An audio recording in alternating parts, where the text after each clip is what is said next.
बढ़ेंगे आगे। सत्ता पक्ष और विपक्ष दोनों के सांसद पार्टी लाइन और राजनीति को अलग रखते हुए पाकिस्तान समर्थित आतंकवाद के खिलाफ दुनिया के सामने भारत के रुख को बनाए रखने में एकजुट हैं।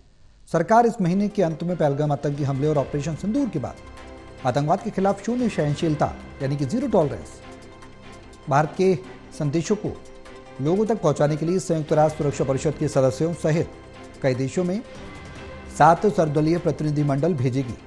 बीजेपी सांसद रविशंकर प्रसाद और वैजयंत पांडा, कांग्रेस सांसद शशि थरूर, जेडीयू सांसद संजय झा, डीएमके की कनिमोझी, एनसीपी एसपी सांसद सुप्रिया सूले और शिवसेना के श्रीकांत शिंदे एक एक प्रतिनिधि मंडल का नेतृत्व करेंगे। उनमें से 4 सत्तारूढ़ राष्ट्रीय जनतांत्रिक गठबंधन से हैं, जबकि 3 विपक्षी भारत ब्लॉक से हैं। आमंत्रण के बारे में बोलते हुए थरूर ने कहा, जब राष्ट्र को मेरी सेवाओं की जरूरत होगी तो मुझे कमी नहीं दिखनी चाहिए। मुझे सरकार के इस दयालु निमंत्रण को स्वीकार करने में कोई भी हिचकिचाहट नहीं है।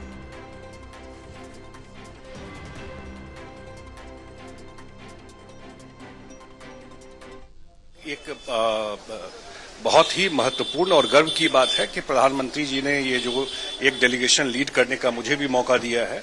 और सबसे बड़ी बात यह है कि दुनिया को बताना कि अब जो ये देश है, ये इंडिया, अगर उस पर आतंकवादी हमला होगा तो ये चुप नहीं बैठेगा, ये घर में घुस के मारेगा। और ये बात प्रूव कर दिया है कि न्यू नॉर्मल जो शब्द दिया गया है कि अब ये देश बर्दाश्त नहीं करेगा। लंबे समय से देश ने सफर किया है इस चीज को। देश पे की बात आती है तो पूरा देश यूनाइटेड रहता है, पक्ष हो विपक्ष हो, सब लोग एक वॉइस में बात करते हैं। और जो इनिशिएटिव लिया गया है कि हमारे ऑल पार्टी जो मेंबर ऑफ पार्लियामेंट है ये अलग अलग डेलीगेशन में जा रहे हैं, तो ये अच्छी बात है और एक यूनाइटेड फेस इंडिया का दिखाई पड़ेगा इसको। वो जो प्रोपेगेंडा फैलाते हैं पूरे दुनिया भर, वो स्वाधीनता के समय से लेकर, पार्टीशन के समय से लेकर जो घुसपैठ कर रखे हैं जम्मू कश्मीर पे, उसको मिस रिप्रेजेंट करते हैं और विभिन्न प्रकार के अफवाह फैलाते हैं। इसका भी जवाब देना जरूरी है, क्योंकि पाकिस्तान अन्य देशों के भरोसा पर इस तरह के हरकत करता रहा है। तो भारत में यूनिटी है।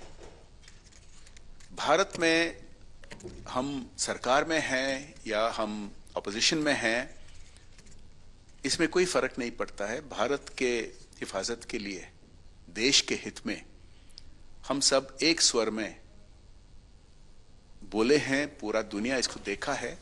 परंतु ये ऑल पार्टी डेलीगेशंस के जरिया जाके जो हम संपर्क करेंगे, ना केवल विभिन्न देशों के सरकारों से, उनके मीडिया के साथ भी, उनके एकेडमिक सर्कल्स में भी जो ओपिनियन बनाते हैं उनके साथ चर्चा करके, क्योंकि पाकिस्तान केवल भारत के लिए एक खतरा नहीं है।